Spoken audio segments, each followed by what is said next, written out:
Olá, boa noite, associadas, boa noite, associados. Sejam bem-vindos a mais um evento do nosso mês da advocacia, a ASP. Ao longo deste mês de agosto, a ASP vem promovendo uma série de eventos online sobre as mais diversas áreas do conhecimento jurídico, seja no nível acadêmico, seja no nível prático. E hoje eu terei aqui com vocês um tema que para mim também é super interessante, que é uma live experience, né? Sobre o... Só um minutinho, desculpa. Conexão emocional do direito, né? Estão presentes aqui a doutora Carol Anude, que é advogada, e a Suzana Del Rio, ceramista. A Carol Anude, ela é advogada, mediadora de conflitos, professora da Escola de Direito da Fundação Getúlio Vargas, em São Paulo e no Rio, designer e consultora no ecossistema de transformação digital jurídica e legal design. A Carol também é criadora de conteúdos educacionais e experiências de aprendizado. Foi premiada na categoria Destaques do Prêmio Esdras de Ensino de Direito no ano passado, 2020, e é mentora do Laboratório de Design Jurídico da Universidade de São Paulo. A nossa ceramista, Suzana Del Rio, ela é boliviana, ceramista e designer. Ela faz trabalho completo criando peças de sua própria produção, inspirada na natureza, e seu trabalho é realizado em várias técnicas, e sua especialidade é o torno elétrico. Carol, Suzana, desde já agradeço mais uma vez a participação de vocês aqui no nosso mês, né, da advocacia, engrandecendo ainda mais esse ciclo de eventos que nós temos. E eu passo a palavra agora para a Carol Anude. Obrigado. Obrigada a você, Cristiano. Obrigada a todas e todos que estão aqui conosco hoje. É uma alegria muito, muito grande estar aqui com vocês novamente. E especificamente a convite aí do Roger e de toda a diretoria da ASP, uma associação que eu tenho muito orgulho de ser associada e de ser parceira também. E, na verdade, foi um convite bastante inusitado quando me foi feito, a princípio, vamos unir legal design com cerâmica. Eu imediatamente indiquei a Suzana, que é brilhante, enfim, uma profissional extremamente competente, que vai poder viabilizar aí um momento lúdico e de iniciação para todos nós. Na verdade, para mim também, Suzana, porque está aqui a argila, e eu não lembro a última vez que eu mexi com ela. Acho que eu devia estar, na verdade, na escola, enfim. Então, eu estou bastante ansiosa aí por esse momento para poder voltar para o tato primordial, enfim, ancestral, por certo lado, né? A ideia aqui é rapidamente contextualizar um pouquinho para todos qual vai ser a temática, digamos, jurídica, ou pelo menos mais relacionada ao direito, e depois passar a palavra para a aula da Suzana. A gente não vai se alongar muito aqui na minha introdução, porque eu acho que o mais importante de hoje é a gente ter a aula de cerâmica com a Suzana, certamente. Então, eu vou tomar liberdade aqui para compartilhar a tela com vocês. Eu super fico à disposição e adoraria que vocês interagissem conosco aqui pelas perguntas e respostas. Tem um botãozinho, né, no cursor abaixo do lado direito que está escrito Q&A, né, Questions and Answers, perguntas e respostas. É o jeito que a gente tem de interagir de uma maneira mais próxima. Então, se vocês puderem, enfim, eu também vou estar mediando aqui as perguntas e tentando viabilizar uma proximidade maior. Mas, só para a gente contextualizar um pouquinho, então, o que eu estou fazendo aqui, por que é que, efetivamente, eu fui convidada para, enfim, dar essa palestra de legal design. Acho que é relevante contar para vocês que, desde o meu primeiro ano de faculdade, eu estava mais ligada à arte, digamos assim, ainda que não tenha seguido carreira na arte, pelo menos não por enquanto. Mas eu fui da Arcadas Companhia Teatral, da Companhia de Teatro, lá do Largo São Francisco, já no meu primeiro ano. tentando, por um lado, suavizar um pouco, talvez, a dureza, o ritual e, até certo ponto, a rigidez que o direito e a tradição jurídica me apresentaram, né? Eu sempre, enfim, ao longo da faculdade, tive muitas críticas à forma, entre aspas, tradicional de se fazer direito ou advocacia. Eu tive pousada em Jericoacoara, tá aí a foto Che Carol, já no meu, enfim, 4º ano de faculdade, eu comprei um terreno lá em Jericoacoara pela primeira vez, tenho terrenos na região até hoje, mas eu segui carreira, né, na área jurídica, fui advogada durante muitos anos, trabalhei em várias áreas distintas, mas quando as minhas filhas nasceram, eu já tinha programado um sabático de maternidade, digamos assim, de parar de trabalhar, mas isso acabou desembocando para uma vaga temporária no Google, numa área de parcerias estratégicas e desenvolvimento de novos negócios. Então, eu trabalhei numa gigante multinacional durante 9 meses, numa área não jurídica de negócios, e aí eu aprendi tudo e mais um pouco sobre o mundo digital, sobre o marketing digital, sobre integração tecnológica, desenvolvimento de produto, design thinking, design sprint, e aquilo mexeu muito com a minha percepção da experiência do usuário no direito, né, que já era algo que me incomodava, e, portanto, quando eu saí do Google, eu resolvi buscar respostas, e o legal design é uma delas, é uma que me pareceu bastante atrativa, é um caminho que eu trabalho hoje em dia e que eu continuo a estudar diariamente. Então, contando para vocês um pouquinho, então, do que a gente tem feito, e com muito orgulho, parte de tudo tem sido com parceria com a ASP, então, promovendo aí discussões multilaterais, multissetoriais, envolvendo inovação jurídica, aplicação mesmo de tecnologia para o direito, talvez uma adaptação aí para um século XXI que me parece necessária. Se a gente também pensar um pouquinho de o que efetivamente é o legal design, que acho que é importante pontuar, né? O que é o legal design, como começou o legal design, o que efetivamente a gente pode chamar de legal design. A primeira mulher a usar a expressão legal design, na verdade, é a Colette Brunschwig, uma professora da Universidade de Zurique, acadêmica. Ela nunca trabalhou em consultoria, ela sempre esteve ali relacionada com o meio acadêmico, a Faculdade de Direito da Universidade de Zurique. A Colette hoje tem mais ou menos uns 60 anos, e ela, em 2001, ao depositar uma tese de pós-doutorado na Universidade de Zurique, ela sugeriu, né, para o orientador o título de Legal Design, a visualização de normas jurídicas. Naquele momento, o orientador dela negou o título de Legal Design, disse que aquilo não era sério o suficiente, e ela então depositou a tese dela apenas com o título de A Visualização de Normas Jurídicas. Há cerca de 3 anos atrás, ela conseguiu fazer essa alteração na tese, enfim, no título, justamente colocando o que ela sempre teve vontade de colocar, que era Legal Design. Mas se trata, basicamente, da aplicação do design ao direito. E aí, gente, não é só design gráfico, não é só colocar QR Code, eventualmente colocar uma fonte diferente, uma cor no texto. Existe toda uma preocupação de entender o usuário, o destinatário final daquela comunicação, ou talvez daquele serviço jurídico, ou do treinamento de compliance que vai ser feito.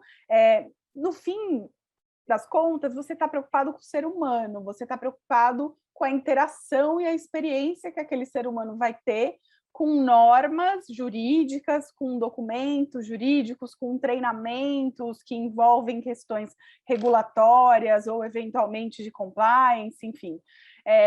Toda uma perspectiva de acessibilidade, usabilidade, isonomia de informação, compreensão das coisas. A seguir, a gente tem a Estefânia Passeira, depois da Colette Brunschwig, que a Estefânia é designer de origem, ela já tem seus 40 anos, então ela é um pouquinho mais jovem que a Colette.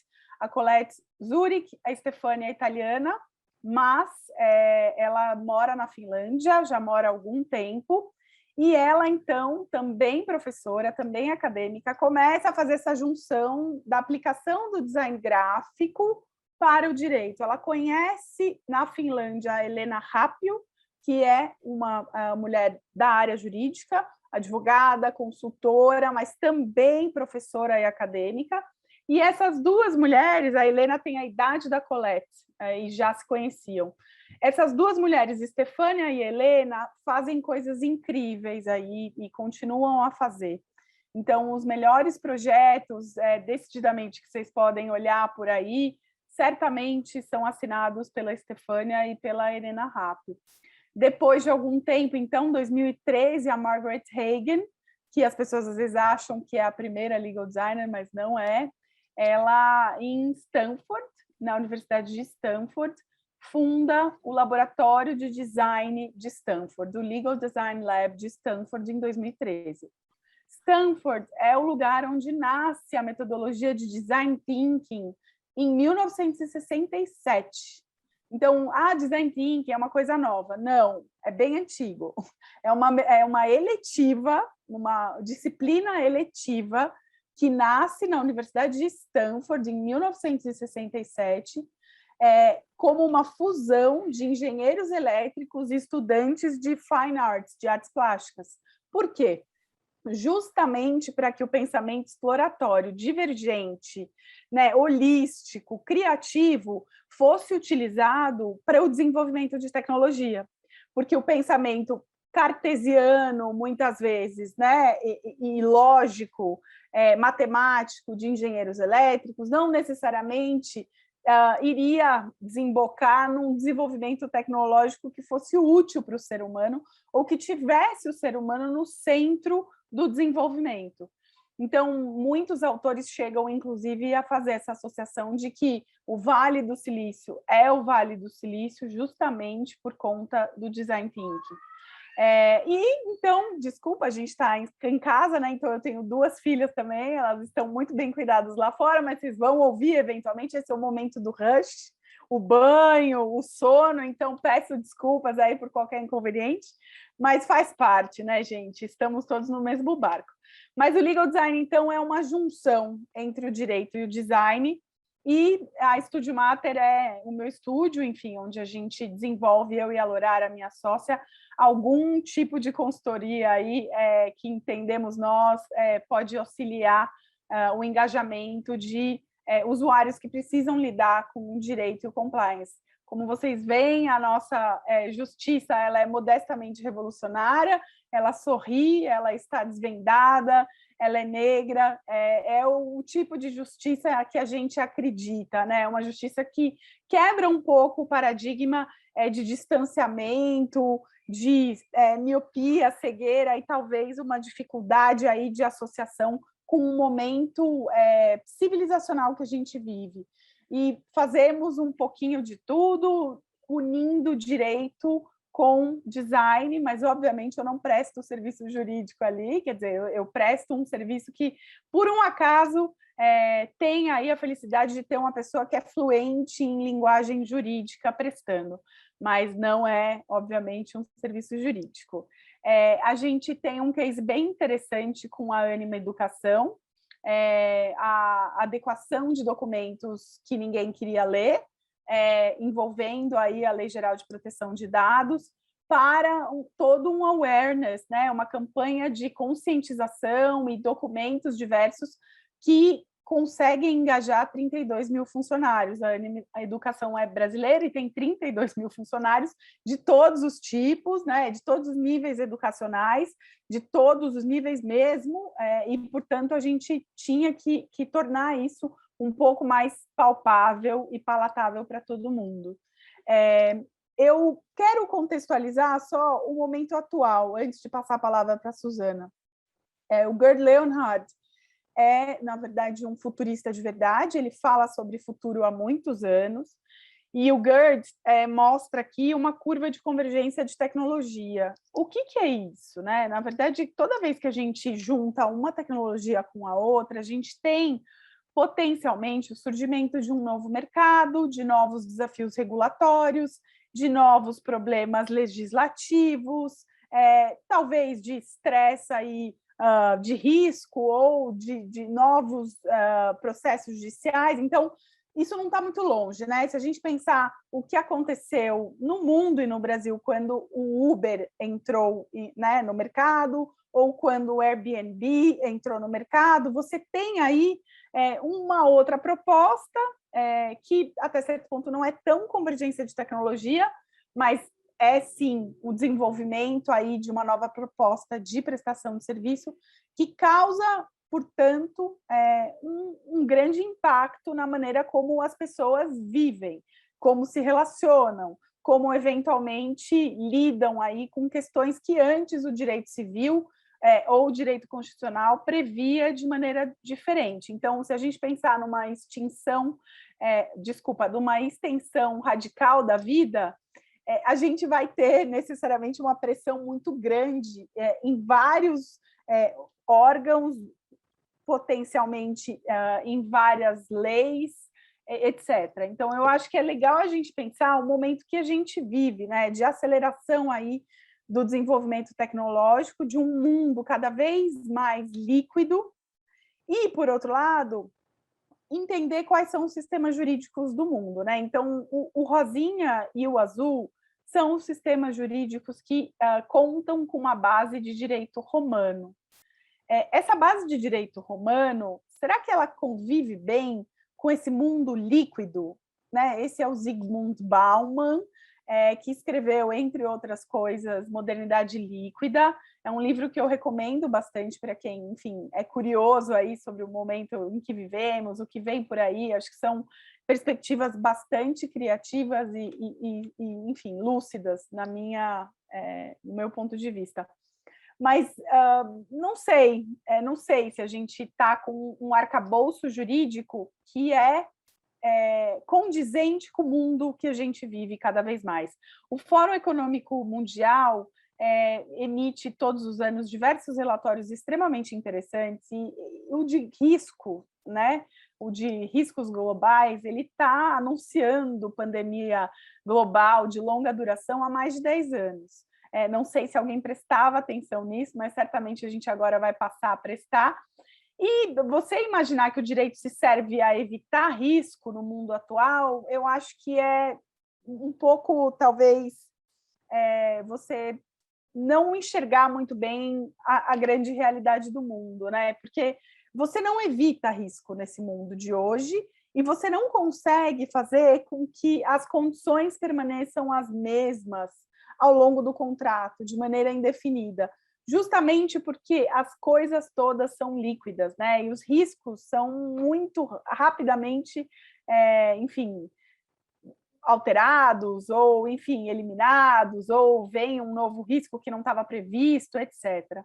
A Alternatively Legal é uma consultoria de transformação digital jurídica que trabalha com grandes corporações. Vejam vocês que a ideia do conhecimento em T, do profissional em T, não se limita ao direito, tá? Isso é uma percepção já de 10 anos atrás, que cada vez mais o profissional do futuro ele tem um conhecimento que o ancora, que é, né, a perninha do T, mas ele tem caixinhas, ou ela, que estão, na verdade, viabilizando outras habilidades para aquele profissional. E essa consultoria, por exemplo, em 2017, já colocava como uma caixinha que um profissional jurídico deveria ter o design thinking. Então, não apenas o conhecimento jurídico tradicional, enfim, processual e etc., mas também a capacidade de gerenciar risco, de lidar com dados e tecnologia, de eventualmente gerir projetos e também o design thinking. Então, eu vou interromper meu compartilhamento agora, eu só queria contextualizar o que é o legal design num primeiro momento, para, né, as pessoas entenderem um pouco o que a gente vai fazer a partir daqui. O tato, ele é um sentido que quem tem filho já percebeu, se desenvolve como um dos primeiros sentidos do ser humano. As crianças, quando nascem, elas não enxergam, basicamente, elas enxergam muito pouco nos seus primeiros dias de vida, mas muito pouco mesmo, e o tato ele tem uma capacidade gigantesca de te associar emocionalmente com aquelas pessoas que estão te cercando naquelas primeiras horas de vida, né? Essa compreensão de que também o órgão, né, sensorial do tato, ele é o corpo todo, ele não se limita só, por exemplo, a boca, como se a gente for pensar na questão mesmo, talvez, de outros, né, sentidos, ou o ouvido, ou os olhos, quer dizer, ele está espalhado pelo corpo todo. Eu vou desenvolver isso mais para frente, mas agora eu convido a Suzana a assumir aqui. Por favor, Suzana, está contigo e muito obrigada. Boa noite, boa noite. Obrigada, Carol. Muito completo, né? Esse tema, muito complexo mesmo do tato, né? Une realmente muitas coisas. Estou muito feliz de participar esta noite dessa experiência tão enriquecedora, né? Um intercâmbio muito gostoso, né? Como essa experiência da argila e juntar, né? Com tudo que nos rodeia em volta, né?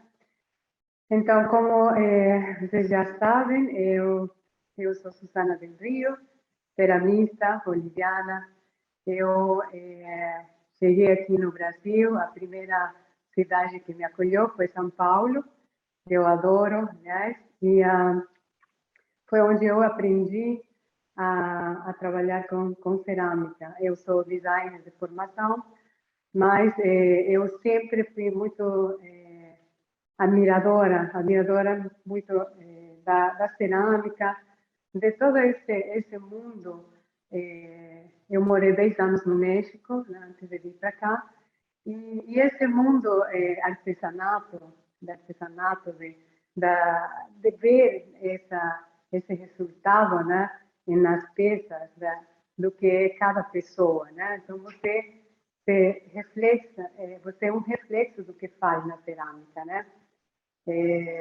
Então hoje eu quero explicar para vocês o que é esse mundo da cerâmica, não? Ele é um mundo muito amplo, a cerâmica, e ele tem os submundos dentro dele, que são a técnica, né? Que são várias técnicas que se trabalham na cerâmica. Depois tem o esmalte e tem a queima, finalmente, né? Então, para eu conseguir direcionar meu trabalho, eu escolhi uma técnica aqui no ateliê. Esse aqui é o meu ateliê, que fica no Rio, na Zona Sul. Eu dou diferentes técnicas para que a pessoa comece nesse mundo entendendo mais como tendo ideia de começo ao fim, como é esse mundo amplo, não? Então, nós começamos com uma incrível argila, né? Que você pisa, que você tira de uma montanha, né? E são pedaços de terra que você vai umedecer e virar ele uma massa plástica que você pode transformar, né? Em qualquer objeto, já seja decorativo ou seja funcional, né? Então é incrível, até hoje, depois desde 2012 que eu dou aula, continuo surpreendida, né, com o resultado desse trabalho que se faz com a argila. Então, começamos com essas argilas, que são massas, né, cerâmicas de diferentes cores, e ele vai ter uma temperatura de 1222 graus, que vai ser queimada, mas previamente, depois que nós modelamos ela, fazemos um objeto, deixa secando completamente, esse vai ser o ponto de osso, e ele vai virar, vamos levar ao forno a 900 graus, 950 graus, em um forno elétrico, para poder virar a peça um biscoito. E quando ele está já biscoitado, se faz a limpeza dele e se mergulha no esmalte. O esmalte é uma coisa incrível também, que você não são cores primárias que você vê que pode misturar entre si. Os esmaltes você não vê a cor até depois da queima, não? E essa queima vai acontecer, vai ser uma segunda queima depois de ser aplicado, volta para o forno e vai virar esse biscoito dessa cor, vai ficar assim, e o esmalte vai se unir à argila definitivamente, né?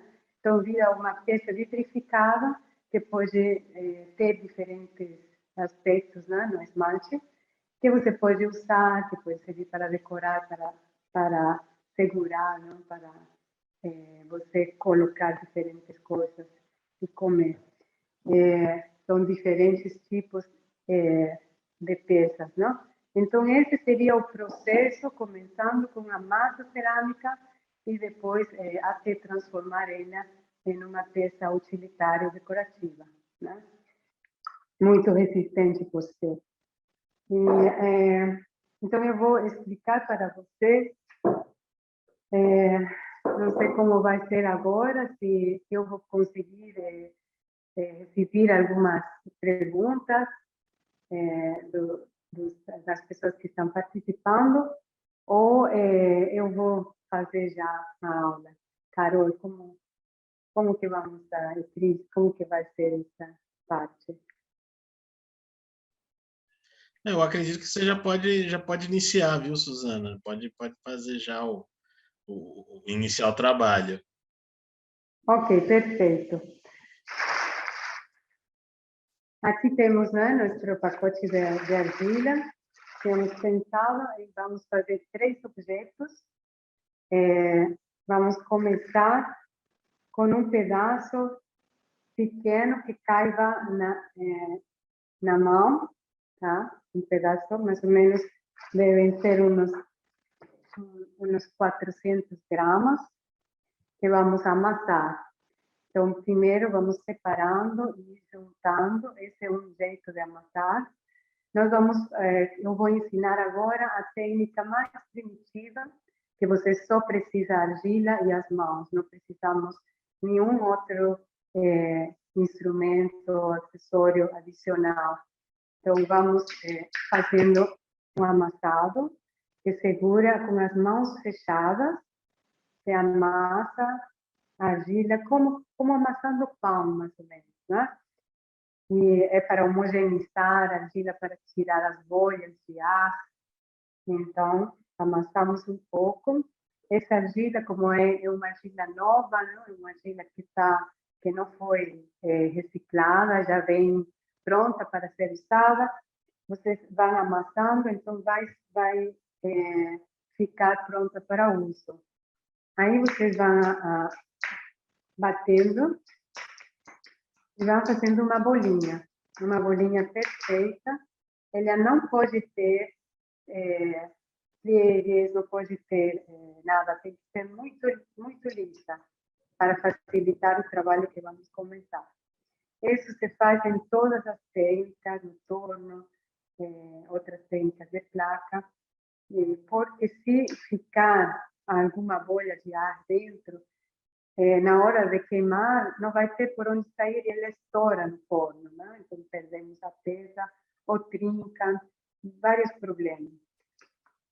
Então, uma vez que temos essa bolinha, vamos começar colocando os dedões aqui. Aperta, faz assim um buraquinho, depois vira e vai fazer novamente outro. Vai ficar desse jeito. Vamos segurar na mão e vamos começar aqui entre essa parte. Por isso que eu quis ensinar essa técnica, porque é uma coisa que você pode fazer em casa e vamos treinar precisamente o beliscado, né? Então, você segura e vai fazendo em volta, vai abrindo mais. A mão esquerda, ela vai fechando a argila para que não fique tão aberta. Quando tem essas partes, essas rachaduras, é só passar os dedos e ir alisando. Então, em volta toda, vamos ir abrindo desse jeito, a argila. E aqui no fundo vai ficar uma argila um pouquinho mais grossa. Então, em volta toda, eu preciso que tenha uma, mais ou menos, medida de 4 milímetros, 5 milímetros, né? Então, vamos apertando e vai ficar uma cumbuquinha. Mas ela é grossa agora. É grossa, então, continuamos beliscando e vamos apertando em volta. Então, se ficar muito aberta, vocês fazem juntando esse movimento. Então, vai juntando para poder fechar mais. Mas a intenção é fazer uma cumbuca desse tamanho, mais ou menos, com uma espessura de 4 milímetros, como eu falei. Então, o fundo e a parede tem que ficar iguais. Então, continuamos. Continua em volta toda. Precisamos distribuir bem essa argila. O peso da argila tem que ser bem distribuído pelo corpo inteiro da argila. Não pode ficar partes mais grossas embaixo ou na lateral. Então, o que tentamos é fazer essa peça leve, funcional, né? Então, vamos abrindo assim e vamos alisando, né? São diferentes formatos que vão saindo. É aqui que você vai mostrar, né, sua personalidade. Vai escolher o formato que você quiser, né? Vai fazendo assim. Na mesa você pode encostar e vai girando um pouco. Vai juntando, se você quiser fechar, né? Então, temos essa cumbuquinha. Você vê, tem as marcas dos dedos, né? Essas marcas dos dedos vão a ficar, não vamos precisar alisar. Esse vai ficar depois, junto com o esmalte, vai resultar em uma peça orgânica, né? Vai dar uma coloração diferente nesses lugares onde estamos apertando mais. Então, eu vou pegar de novo a cumbuquinha que eu tinha feito no começo, para mostrar mais uma vez como fazer, para quem não acompanhou. Então, fazemos uma bolinha novamente e de novo, né? Então, se você não gostou do que fez, você amassa de novo e pode voltar a fazer de novo desse mesmo jeito, até a peça sair bem. O bom de ter essa argila, que ainda está bastante molhadinha, né, é que você pode repetir. Amassa novamente e volta a fazer. Então, e aqui, para que não fique tão arredondado embaixo, você bate e continua apertando a base. E aqui temos, né, a peça finalizada. Esse seria uma dos formatos, né, que fazemos sempre para estudar a cerâmica.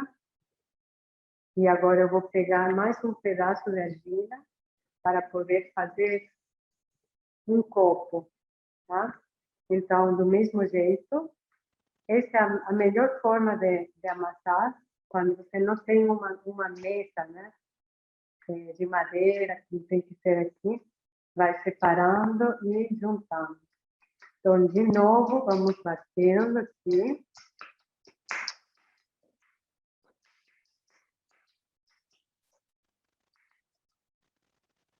Dessa vez, vamos fazer um pouquinho mais como um cilindrinho a massa, para poder fazer um copo.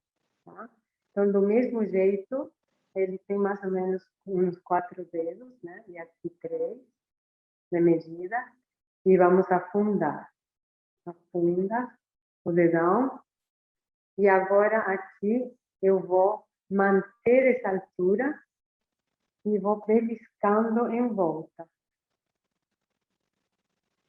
Tá? Então, eu vou abrir assim a argila, vai ficar grosso aqui, e daqui eu vou puxando para cima.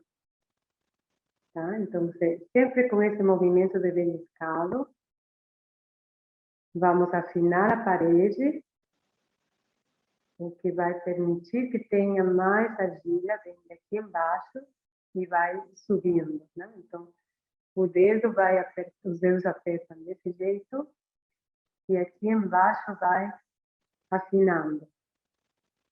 Quando temos pronta essa parte, né, de novo, que demora um pouquinho, né? Aí vai sentindo a espessura aqui embaixo. A argila passou para essa parte. Então, aqui eu vou afinando novamente. Então, venho daqui embaixo, a parte do meio, e tem que dar a volta inteira, né?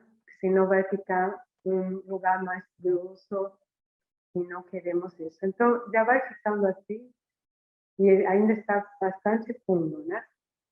A argila passou daqui para essa parte e agora está na borda. Então, agora, na parte da borda, eu continuo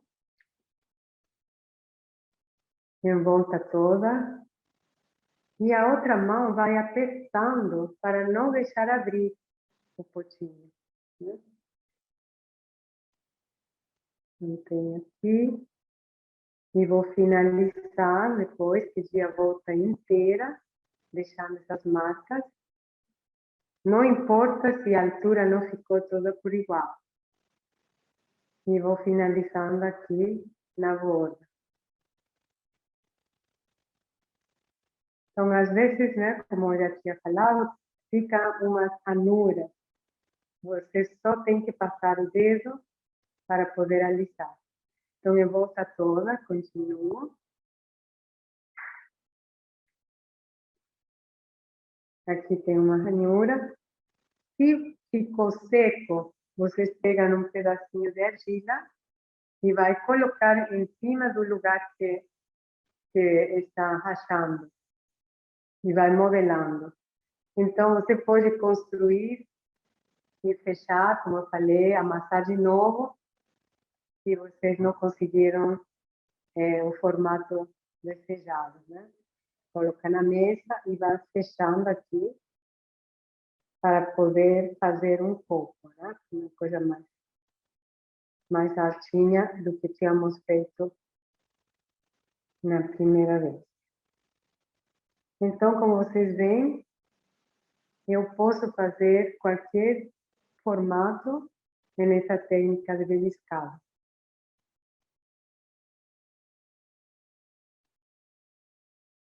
E aqui também eu poderia colocar uma alça, né? Nesse caso, vamos fazer esses copinhos, assim. Ela tem que estar bem distribuída a argila. Então, vocês vão sentindo aonde que tem mais argila, vocês apertam, vão apertando, tá? Até ficar bem mais fininho. E vamos fechando para deixar essa parte que vai em contato com a boca um pouco mais fina ainda. Tá? E assim. Incluímos. Então, vamos fazer de novo esse formato, que esse é um pouquinho mais complicado do que tínhamos feito primeiro. Tá? De novo, pegamos Vou pegar a argila.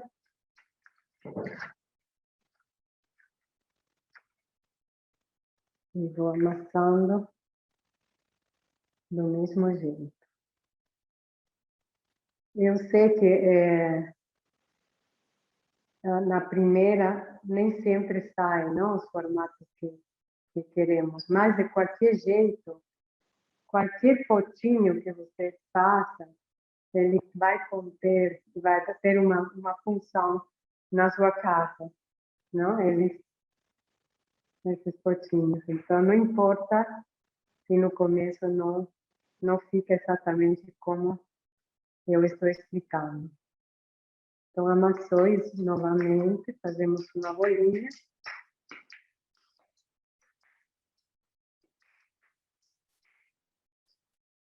E vamos fazer mais um copinho. Então, essa parte tem que estar altinha.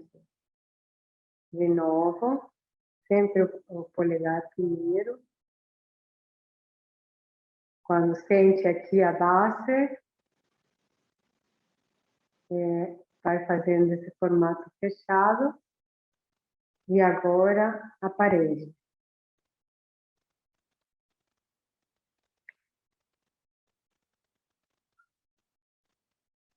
Muitas vezes a argila, quando a pessoa está iniciando com o trabalho, ela vai ficando mais seca. Por algum motivo, quando a pessoa é iniciante, fica com a mão mais quente e a argila vai rachando. Então, vai fazer essas imperfeições. Você pode pegar um pouquinho de água, molhar a mão e passar um pouco na argila. E aí continua. Não é bom colocar muita água, porque fica muito molhado e aí não consigo modelar do jeito mais limpo, né? Vai grudar. Você vê que as mãos, elas ficam mais limpas, não tem que ficar assim nas mãos para poder fazer um pouquinho mais liso. Então, vai. E aqui que vai fazendo novamente. Verificando, sempre verificando. Sentindo aqui onde que está mais grosso, onde que está mais fino, para distribuir essa linha.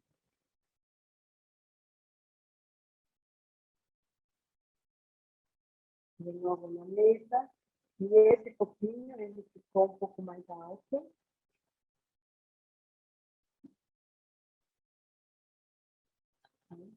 E temos aqui um pouquinho.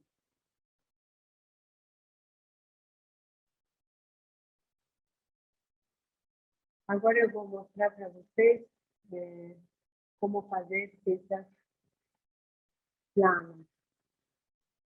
Do mesmo jeito, vou limpar aqui. Tem sempre que manter essa área de trabalho limpa, porque caem esses pedacinhos de argila e não é bom. Então, secamos e vou limpar as mãos, para poder ter um pedaço maior de argila. Eu tinha falado 2 quilos de argila, né? Então, Suzana, acho que está falhando o seu áudio. Será que o microfone tem um outro? Você está com um só, o outro está por aí, não? Sim. Tá, eu acho que está muito falho. Por favor, vamos ver se melhora. Agora está me ouvindo? Está ótimo agora. Obrigada. Não, obrigada a você. Então, vou amassar novamente a argila e vou pegar um quilo agora, aproximadamente. Como saber que é 1 quilo, né? São mais ou menos 3 pedaços de argila que caibam na mão, assim, tá? 3 pedaços, 2, 3. Tá? E esses eu vou juntar e vou amassar. O amassado tem também vários tipos de amassado, né? Mas esse aqui é o tradicional, que fica uma cabeça de cabrito, né? Então, as camadas estão ficando aqui, aperta com as mãos, desse jeito, e faz esse movimento contínuo. Normalmente, até dar a volta inteira com argila. Essas são mais ou menos umas 64 vezes que você tem que amassar aqui. Então, as camadas vem aqui, cada camada, e vai estourando as bolhas de ar que possa ter argila. Para não ficar muito largo, você levanta a argila, aperta e desce novamente. Então, é nesse movimento. É como amassando pão, mas você não estica tanto a argila. Depois que amassou, vamos fazer novamente uma bolinha de argila. Vai batendo aqui.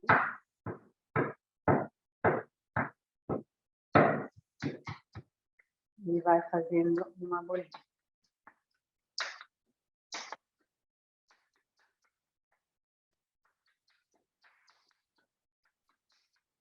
Então, vou voltar um pouco. Essa peça, mais ou menos assim, né? Como essa, que vai resultar nessa cumbuca. Né? E esse tanto de argila vamos usar para fazer uma bandeja do formato que você deseja.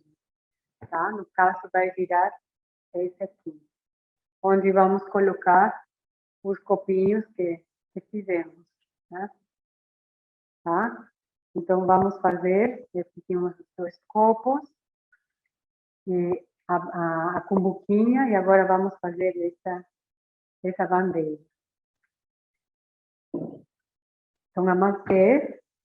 Sempre que eu quero um formato, eu vou começar com ele. Então, se eu quero uma bandeja redonda, a argila vai ser achatada em forma circular. Se eu quero um óvalo, e assim sucessivamente, né? Para o quadrado, que seria o formato mais elaborado, vamos batendo aqui na mesa, dos 4 lados.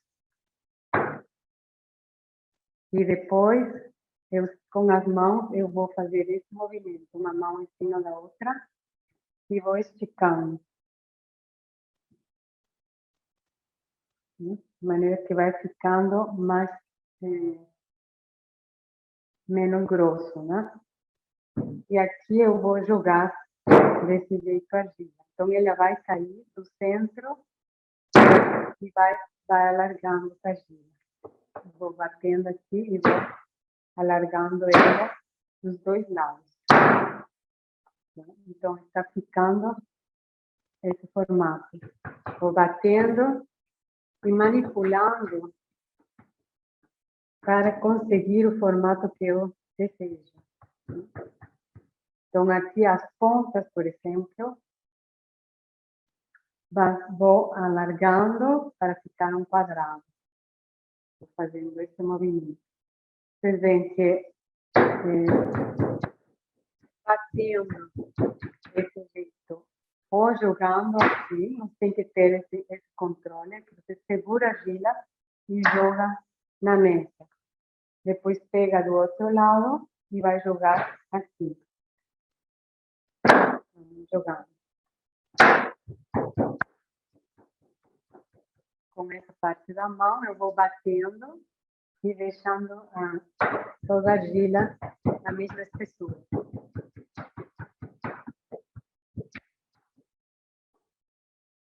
Então, estou mais ou menos também uns 5 milímetros. Tá?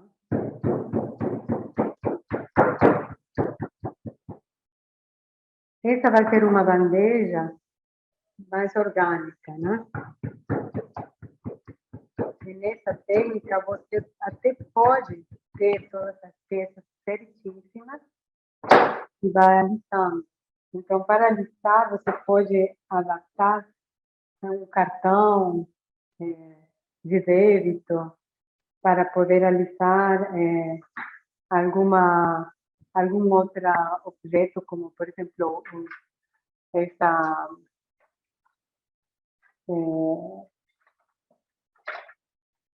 esse tipo de ferramenta, né? Mas eu gosto muito de deixar as marcas das mãos, marcas dos dedos. Então, uma vez que eu tenho essa minha plancha de argila, no formato que eu quiser, eu vou molhar minhas mãos, um pouquinho, os dedos, e vou passar em volta para fechar essas pequenas ranuras que podem ter acontecido. Vou fechando, né? Vocês fazem assim. Pode segurar, a argila, quando você segura desse jeito, ela não quebra. Então, vai segurando aqui e em volta toda. Então, já tenho minha plancha de argila. Vocês podem colocar em cima de um jornal ou podem colocar em cima de um tecido e vão levantando, beliscando também. Desse jeito, vão levantando, beliscando. Em volta toda. Em volta toda, continua. E vai fazendo essa bandejinha. Aí depende de vocês se vai querer esse contorno mais alto, mais baixo, tá? E esse beliscão. Onde fica muito fino, vocês sempre fazem esse movimento juntando a argila. Né?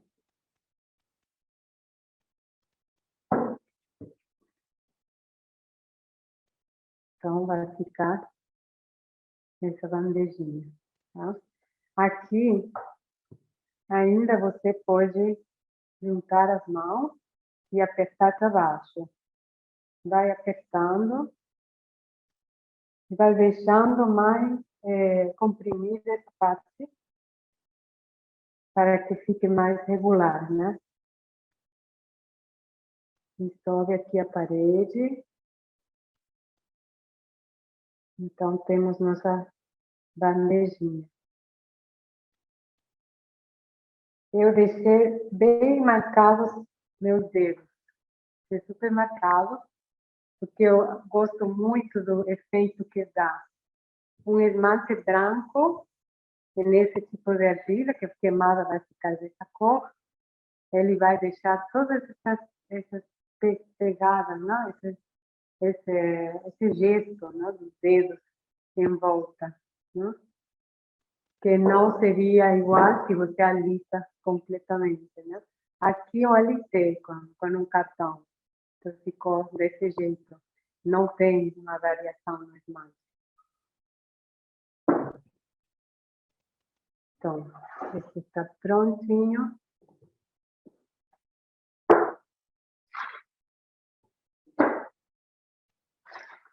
E bom, vamos também finalizando. Eu vou pegar mais um pedaço de argila nesses minutos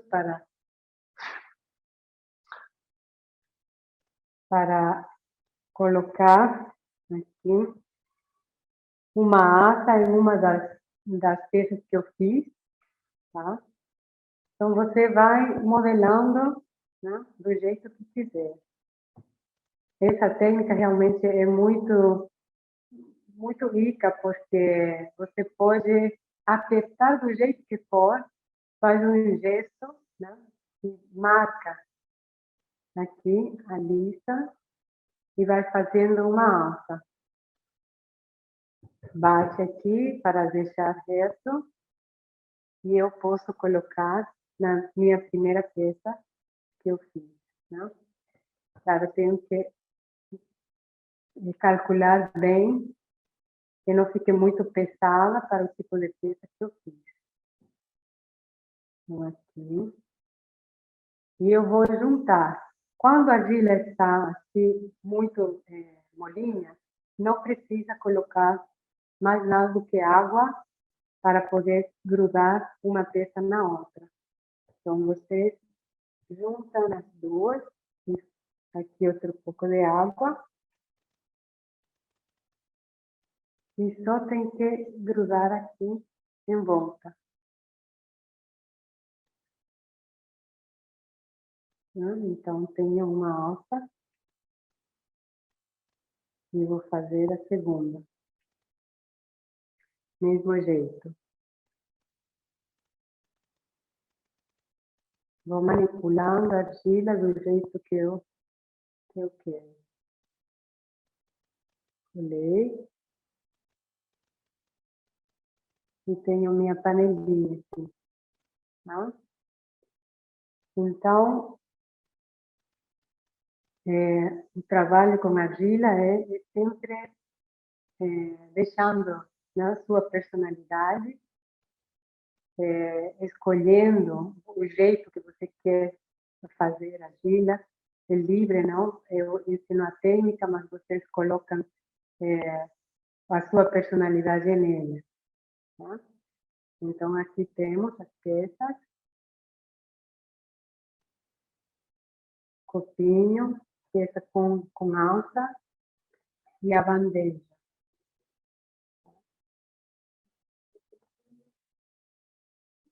Carol, não sei se vocês querem, Cris, não sei se vocês querem. Parabéns! E muito obrigada. Eu tentei, menina, aqui. Eu tentei, vou falar para você, mas eu comprei, ela estava muito ressecada. Eu queria uma dica. O que a gente faz quando ela está muito dura? Eu fui molhando, mas ela desfazia demais. Eu até fiz um pouquinho, mas eu queria saber qual que é a sua dica. Eu comprei assim, né, no potinho, aquela coisa mercado. Não, essa é péssima, né? Conta pra gente, qual é a dica? Esse tipo de argila que a gente compra aqui no mercado, nas livrarias, ela não poderia ser queimada. Vocês podem até modelar, seca, e guardar desse jeito. Ela vai quebrar, se molhar, ela vai desmanchar, né? Esse tipo de argila que eu estou usando aqui, que vai ser queimada em uma temperatura, né? No meu caso, 1222 graus, ele é uma mistura de massa cerâmica, retirar alguns ingredientes com feldspato para elevar a temperatura, e argila natural.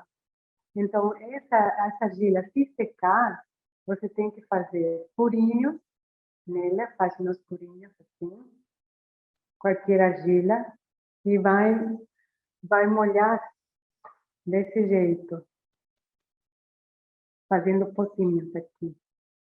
Vai molhar e vai guardar até o dia seguinte para essa água vai de novo, a argila vai sugar a água e você vai poder amolecer essa argila e usar novamente, né? O bom também é que nada se desperdiça. Tudo que a gente usa aqui, secar, por exemplo, ele vai desmanchar na água, vamos despejar em um gesso. O gesso ele absorve essa umidade, né? Que vai sobrar na argila e vai voltar a ser uma massa, que é o que podemos amassar e reutilizar. Mesma coisa que os esmaltes, realmente não perde nada, você não perde nada e é um pouco de terra que você pega, né, em qualquer lugar. Aí tem outro tipo de queimas também que podem ser feitas, né? Queimas de menor temperatura, mas não é uma coisa que pode ser queimada no forno convencional de casa, por exemplo. Então, sim, o ideal, então, é você pegar uma receita para fazer a sua massa de argila, então. Tipo, essa sua, você que mistura, você que faz, ou você compra em algum lugar específico? Como você faz? Olha, Carol, graças a Deus tenho o que fornece argila que vem de São Paulo. Essa minha argila é de um fornecedor de São Paulo. Todas as argilas que usamos, aliás, aqui, são de fornecedores de São Paulo. Então, posso fazer, sim, minha própria argila, mas ela não vai atingir altas temperaturas. Então, por exemplo, essas panelas e todas as peças lindas que a gente vê nos artesãos quando viajam no caminho, elas são queimadas em baixa temperatura. Não são tão resistentes, mas são igual de lindas, né? Então, você poderia sim fazer, mas se quer continuar no ateliê, normalmente a temperatura de queima são de alta temperatura para que você possa usar, que são 1222 graus, né? A minha, e de vários ceramistas, né? Para que você possa utilizar essas peças, né? Sejam mais resistentes e realmente consigam receber o alimento, né? Também tem isso. Obrigada, Suzana, super obrigada. E você chegou a trabalhar como designer um tempo, então? Eu trabalhei, sim, no México, eu morei 10 anos e trabalhei como designer, eu desenhei diferentes espaços, né, esses designers de interiores, mas eu trabalhei também com produtos, né, de móveis, então desenhava móveis, e bom, fiquei, não, nessa área, não, de criar, né? Sim. Que serve muito para a cerâmica. Com certeza, com certeza. Muito obrigada pela companhia hoje. Eu vou encerrar com umas imagens aqui, rapidamente. Acho que só para a gente amarrar um pouco do que, na verdade, a Suzana falou e representa, né? Certamente nos lembra algo que ela produziu, mas são artefatos do Museu Britânico, né, do British Museum, que tem mais ou menos 6.000 anos, né? Na verdade, antes de Cristo, então a gente está falando de 8.000 anos. 8.000 é muito tempo. E estão presentes, né, na humanidade, fazem parte da nossa memória afetiva ou da nossa capacidade de se preocupar aí com usabilidade, utilidade, forma, função, beleza também do que a gente produz há muito tempo. Mesmo, por exemplo, também está no British Museum, tem o mesmo tempo aí de ideia ou previsão de data, essa outra escultura. A gente tem, por outro lado, registros que nos mostram que o ser humano é muito visual há milhares e milhares de anos, né? As pinturas rupestres, elas têm cerca de 12.000 anos.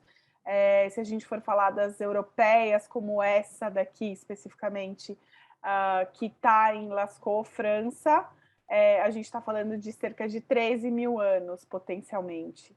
É muito tempo. Então, a gente falar que a preocupação de repente, estética, ou de isso é útil, isso representa algo, isso me causa uma memória afetiva, isso me dá alento, é algo novo, é algo da sociedade industrial, é uma falácia, né? Enquanto seres humanos, a gente está pintando cavernas também aqui em Altamira, na Espanha, há muito tempo, há muito tempo. Aqui também a gente está falando de Altamira, na Espanha, enfim, questões mesmo que essa, na verdade, é a Cuerva de las Manos, né, na Argentina, que, vejam vocês, tem uma semelhança muito grande com a imagem de Altamira, né, um pouco uma na Europa, uma aqui na Argentina, uma caverna aqui na Argentina, uma na Europa, na Espanha, mas são seres humanos, né, que estão representando aqui uma comunidade, mãos diferentes, distintas, unidas.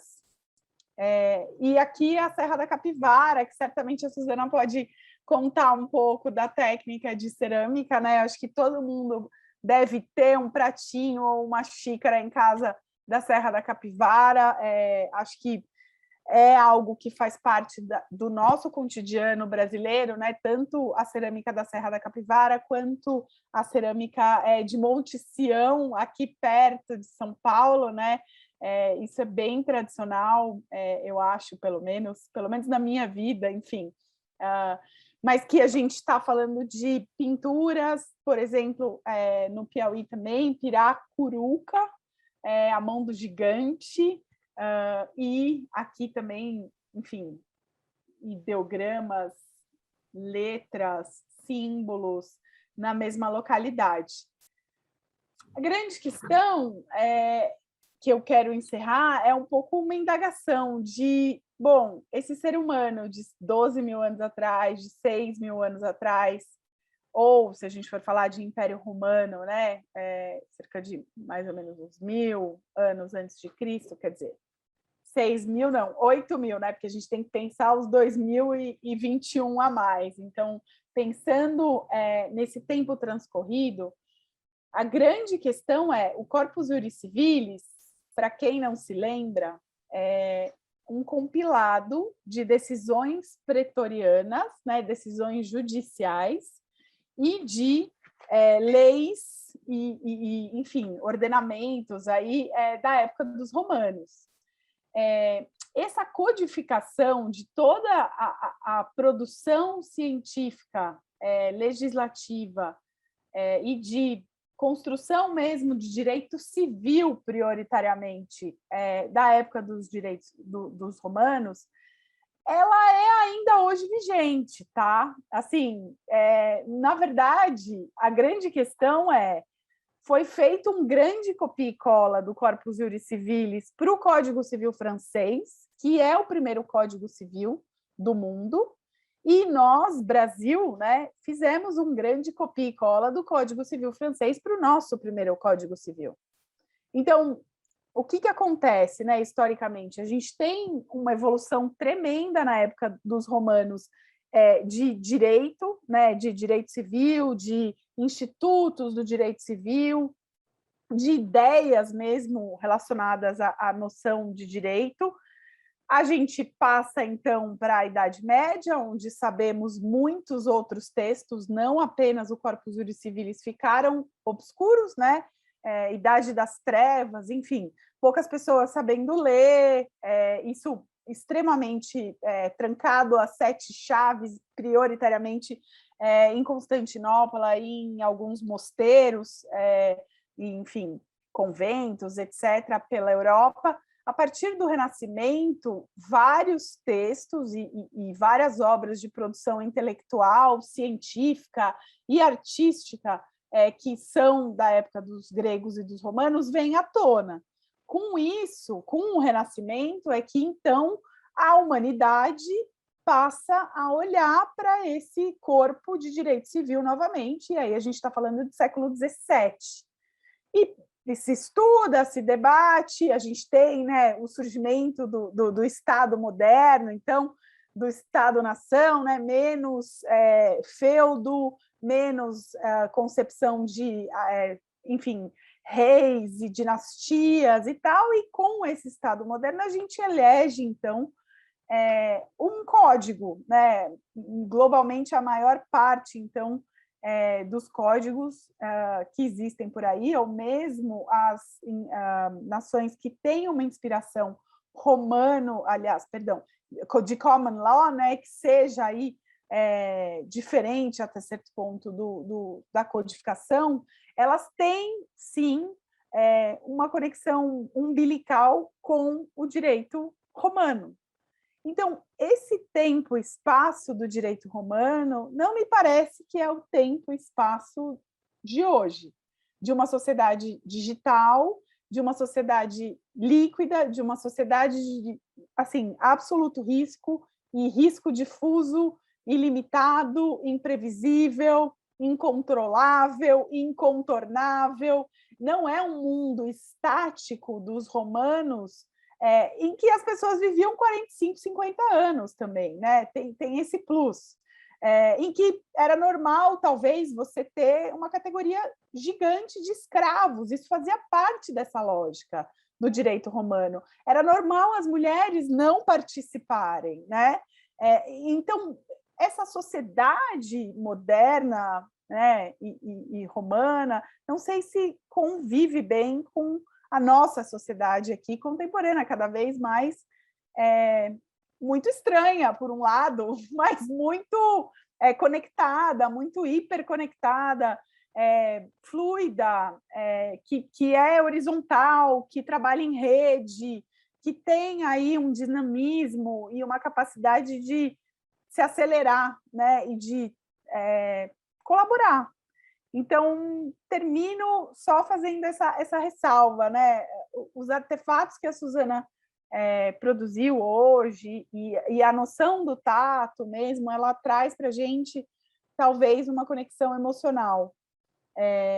E eu acho que essa conexão emocional nos define enquanto seres humanos há muito tempo, tanto a nossa necessidade de visualizar o mundo à nossa volta, de visualizar tudo o que somos, mas também, por outro lado, entendo eu, a gente tem uma necessidade de harmonizar e balancear o que hoje é um direito datado, um direito que está ligado com a sociedade romana, que não se conecta mais com uma sociedade, enfim, contemporânea e digital. Mas é isso, espero que a gente tenha despertado a curiosidade sobre a cerâmica e o legal design, e eu desejo muito sucesso aí na produção de todos. Eu aqui vou bater minha cabeça, comprei meu novo artefato, minha caixinha, e vou ver se dessa vez eu consigo produzir alguma coisa manualmente. Mas muito obrigada, Suzana, e muito obrigada à ASP, participantes,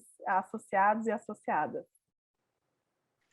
Obrigado, Carol, obrigado, Suzana. Olha, hoje eu aprendi muito aqui. Eu também tentei fazer a minha pecinha, deixa eu até mostrar aqui, né? Mas e aí, Suzana, uma coisa que você falou que realmente me tocou, né?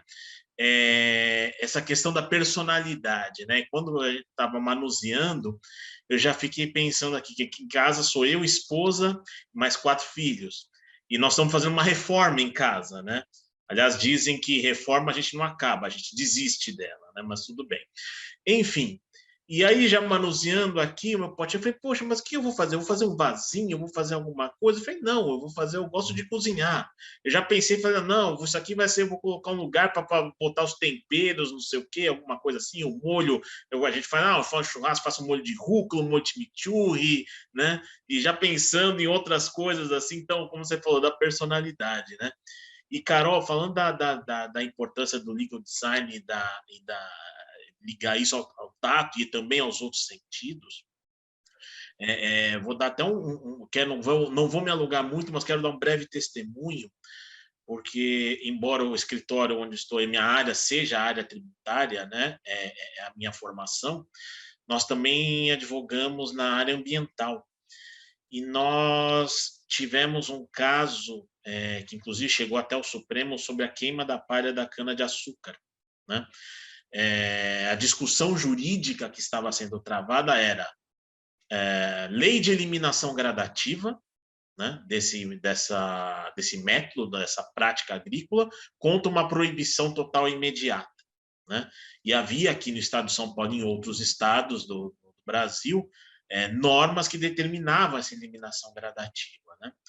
E, pois bem, um dos ministros perguntou, fomos despachar memoriais, né, antes, assim, muito antes do julgamento, quando o caso ingressou, o Supremo falou, olha, mas como é que queima a planta, mas não queima tudo, né, e não perde tudo? É como um caninho?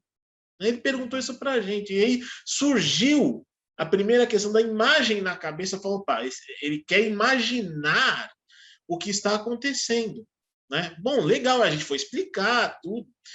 E o relator, né, que foi o ministro Luiz Fux, hoje ele é o presidente do Supremo, ele convocou uma audiência pública, porque até então a gente estava vamos dizer assim, naquele modelo cartesiano, né? norma para cá, interpretação para lá. E ele convocou uma audiência pública para justamente conhecer o universo do que estava se tratando, não só da questão da queima da cana, mas conhecer todo o setor sucroalcooleiro, né? Desde o trabalhador até a usina, porque quando a gente fala em açúcar e álcool, a gente tem aquela imagem dos livros de história, dos tachos, dos escravos, e hoje não. Se você for a uma usina, você vai ver que hoje é uma grande indústria química, né? E, enfim, a audiência foi um sucesso, né? Foram 25 entidades públicas e privadas, e esse julgamento ele foi decidido pela eliminação gradativa, e os princípios que foram estabelecidos nesse julgamento foram utilizados como premissa para julgamento da constitucionalidade do Código Florestal, né? Então, você vê, partir de uma pergunta, né? É um caninho? Como é que é? Não, vamos ampliar essa imagem, né? Vamos ver como é que é, né? E aí trouxe tudo aquilo para se discutir na audiência, nada de jurídico, mas para conhecer o setor, para culminar numa decisão judicial que trouxe equilíbrio, né?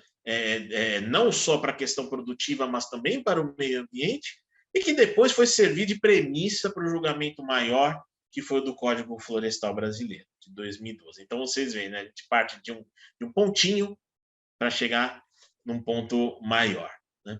Mas, olha, Carol, Suzana, quero mais uma vez agradecer a presença de vocês aqui, por engrandecerem o nosso mês da advocacia, e esperamos revê-los em breve em outros eventos aqui da associação. Gente, um forte abraço, uma ótima noite, um ótimo final de semana para todos e para todas. Tá? Obrigado. Muito obrigada. Tchau, tchau. Obrigada. Tchau. Boa noite.